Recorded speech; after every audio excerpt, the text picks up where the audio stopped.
वर्तमान समय में सर्जन करना समय की मांग है। इससे मौलिक परिवर्तन अर्थात क्रांति अवश्य घटित होगी। क्रांति को अमूल परिवर्तन के लिए किसी विचारधारा पर आश्रित नहीं होना पड़ता। मौलिक परिवर्तन से अभिप्राय यह है कि जो जैसा है उसको वैसा ही जानना। जब व्यक्ति अपने कर्तव्य की पालना करता है तब उसमें स्वाभाविक रूप से चेतना के ये स्वाभाविक गुण वर्तमान में होते हैं जो निम्नलिखित हैं।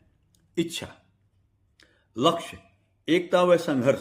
संघर्ष के अंदर काम, क्रोध, लोभ, मोह व अहंकार। ज्ञान, विवेक, प्रेरणा, प्रयत्न, गति, निश्चय करना, ध्यान, जागृत अवस्था, निष्पक्षता, मन में संयम, धैर्य, श्रद्धा, पवित्रता, विश्वास, आचरण, अनुशासन, मर्यादित स्वतंत्रता, अभ्यास, दंड, क्रिया की प्रतिक्रिया, आकर्षण व विकर्षण के नियम, शोध, विश्लेषण, निरीक्षण, संशोधन, त्याग, निर्णय, खोज, संयोग व वियोग, अंतर्निर्भर व अंतरसंहित, समृद्धि, निर्माण आदि निहित होते हैं। चेतना के ये गुण प्रकृति में विद्यमान होते हैं और चेतना का स्वाभाविक उद्देश्य सर्जन करना होता है। व्यक्ति का जो शरीर है वो भी प्रकृति का बना हुआ होता है और व्यक्ति का जो जन्म है वो किसके लिए होता है? वो क्रिएशन करने के लिए अर्थात सर्जन करने के लिए होता है।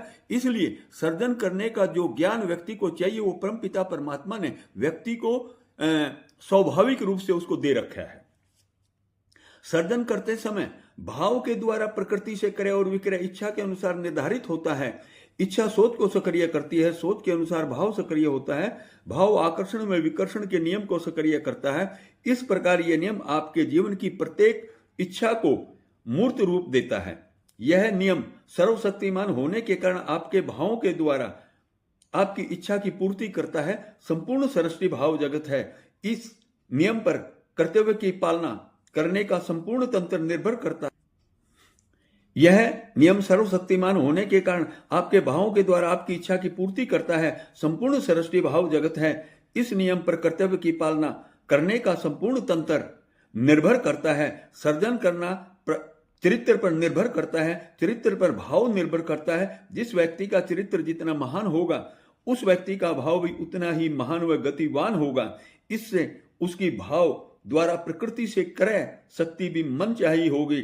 चरित्र का निर्माण ब्रह्मचर्य आश्रम में किया जाता है, यानी कर्तव्य के साथ भाव भी होता है। भाव जो है वो अभौतिक होता है।